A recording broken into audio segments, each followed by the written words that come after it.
రకాల చర్మ సమస్యలకు శాశ్వత పరిష్కారం ఈ శ్రీత 9281458181. నమస్కారం. హర హర మహాదేవ శంభో శంకర. ముల్లోకాలు 33 కోట్ల మంది దేవతలు శివనామ స్మరణ చేసేటువంటి శివరాత్రి పర్వదినాన అగ్నిలింగంగా కొలువై ఉన్న ఆ అరుణాచలం దగ్గరికి నేను వచ్చేసాను. సుమన్ టీవీ ప్రేక్షకులందరికీ కూడా ఆ మహా శివరాత్రి శుభాకాంక్షలు తెలియజేస్తున్నాను. ఎన్నో జన్మల పుణ్యఫలం అరుణాచలం దగ్గరికి రావాలన్నా, ఈ ప్రాంతంలో అడుగు పెట్టాలన్నా కూడా ఎన్నో అంటే వేల జన్మాల పాపాలని కూడా కడిగేసేటువంటి శక్తి ఈ ప్రాంతానికి ఉందని చెప్తూ ఉంటారు. అలాంటి ప్రాంతంలో ప్రస్తుతం నేనున్నాను. అలాగే శివరాత్రి ఇక్కడే గడపబోతున్నాను.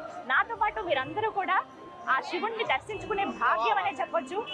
చాలా మంది ఇప్పటికే భక్తులు చేరుకున్నారు, గిరి ప్రదక్షిణ చేయబోతున్నారు. మరి కాసేపట్లో లింగోద్భవ కాలంలో అరుణగిరి పైన ఉంటే అది ఎన్నెన్నో జన్మాల పుణ్యఫలంగా భావిస్తూ ఉంటారు. అదే ఈ ప్రాంతం. చాలా మంది భక్తులు ఇప్పటికే వచ్చున్నారండి. ప్రస్తుతం నేనున్నది రాజగోపురం దగ్గర.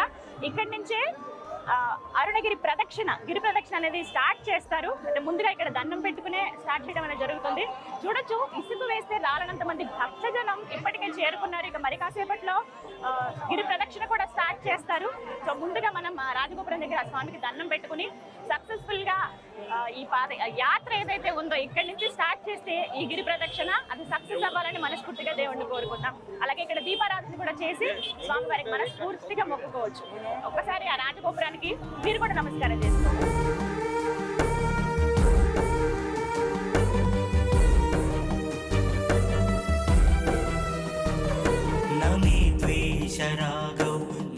వెలుగు జెలుగులతో ఎంతో దేదీప్యమానంగా కనపడుతోంది అరుణాచలం అంతా కూడా.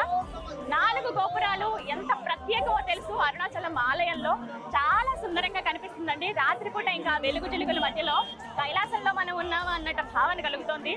అందులోనూ కైలాసమే ఇంతగా వెలిగిపోతుంది. మామూలుగానే తెల్లగా అందంగా ఉంటుందని తెలుసు. ఆ మంచు కొండల్లో ఆ శివయ్య కొలువై ఉంటాడు. ప్రస్తుతం మనందరినీ వీక్షించేందుకు మన కోసం ఆయన భూమి మీదకి దిగి వచ్చారా, ఆ ప్రాంతం అంతా కూడా కైలాసంగా మారిపోయిందా అన్నట్టుగా అనిపిస్తుంది. వెలుగు జిలుగులతో ఎంతో దేదీప్యమానంగా కనబడుతోంది అరుణాచలం అంతా కూడా. ఒక్కసారి ఆ గోపురం అన్నీ చూడండి. మీకు కొన్ని విజువల్స్ కూడా నేను చూపిస్తాను. ఎంత చక్కగా సుందరంగా ఉందో ఎక్స్క్లూజివ్ గా సుమన్ టీవీలోనే మీకు ఇది అందిస్తున్నాం. ఈ శివరాత్రిని ఈ అరుణగిరి పైనే జరుపుకోవాలనేది నా కోరిక. నా అందరితో పాటు మీరందరూ కూడా వీక్షిస్తారు.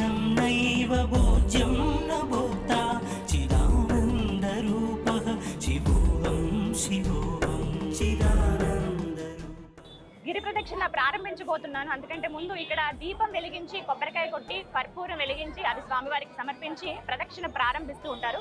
అదే ఆచారం నేను కూడా స్టార్ట్ చేస్తాను. అయితే ముందుగా నామాలు ఇక్కడ పెడుతూ ఉన్నారు. చాలా మంది భక్తులు ఆ నామాలతో ఎంతో చక్కగా కనబడుతున్నారు. ఎంతసేపు అరుణాచల శివ అరుణాచల శివ అని స్మరించుకుంటూ ఈ గిరి ప్రదక్షిణ చేస్తూ ఉంటారు. ఎవరిని కదిలించినా ఇక్కడ అదే వినిపిస్తుంది. నామం నేను కూడా పెట్టించుకుంటాను. కదా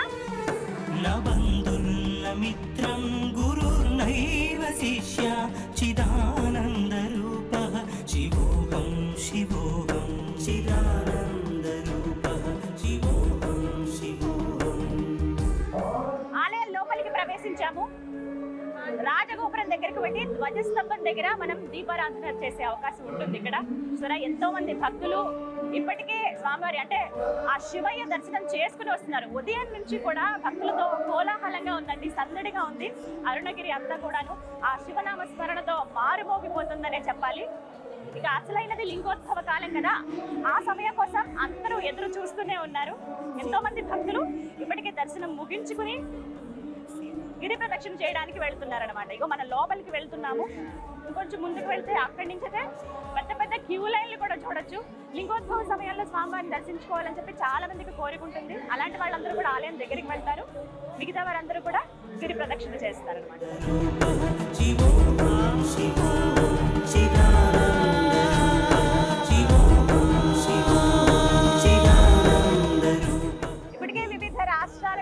ఎంతో మంది భక్తులు ఆ శివయ్యను దర్శించుకునేందుకు వచ్చారు.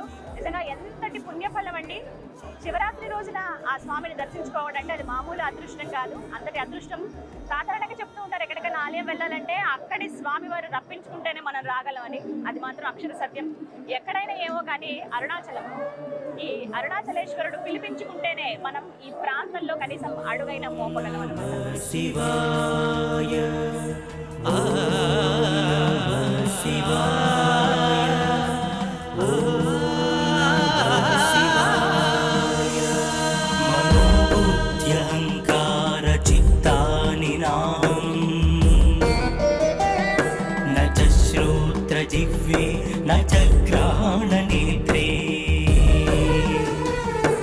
च व्योम भूमिर्न तेजो न वायुः चिदानन्दरूपः शिवोऽहं शिवोऽहं चिदानन्दरूपः शिवोऽहं शिवोऽहम्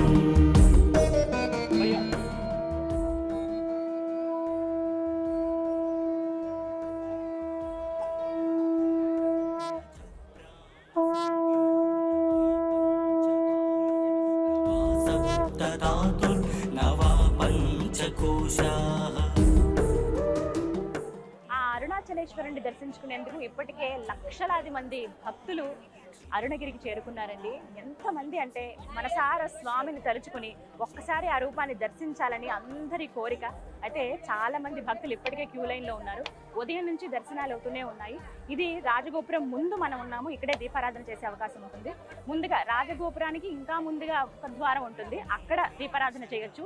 అలాగే అక్కడే వివిధ సాంస్కృతిక కార్యక్రమాలు ఉదయం నుంచి జరుగుతూనే ఉన్నాయి. ఎవరైతే భక్తులు వస్తారో వాళ్ళందరూ కూడా వీక్షిస్తూనే ఉన్నారు. ఆ శివయ్యని స్మరిస్తూ కీర్తిస్తూ ఎన్నో కార్యక్రమాలు చేపట్టారు ఆలయ కమిటీ వారు. అలాగే ఇంకొంచెం ముందుగా చూసారా రాజగోపురం చూడ్డానికి 2 కళ్ళు సరిపోవండి, ఎంత సుందరంగా ఉందో. 4 పక్కల కూడా మనకి తూర్పు, పడమర, అలాగే ఉత్తరం, దక్షిణం 4 వైపులా కూడా మనకి రాజగోపురాలు కనిపిస్తాయి. అయితే ప్రధాన గోపురం తూర్పు వైపు ఉన్నదే ఇదే ఆ గోపురం. ఎంత చక్కగా ఉందంటే చోళుల నిర్మాణ శైలి గురించి మాటల్లో చెప్పలేమండి, వర్ణించలేనిది అది. ఎంత దూరం నుంచి చూసినా కనిపిస్తాయి. ప్రతి ఒక్కటి కూడా చాలా క్లియర్గా కనపడతాయి. ఇక్కడ ఏ రంగులు మామూలుగా మనం చూస్తూ ఉంటాం గోపురానికి వివిధ రంగులతో ఇంకా ఆకర్షణీయంగా ఉంటాయి ఆలయాలన్నీ, కానీ ఇక్కడి రాజగోపురాలు మాత్రం తెలుపు రంగులోనే ఉంటాయి. ఎంత దూరం నుంచి చూసినా మనకు కనిపిస్తాయి అన్నమాట.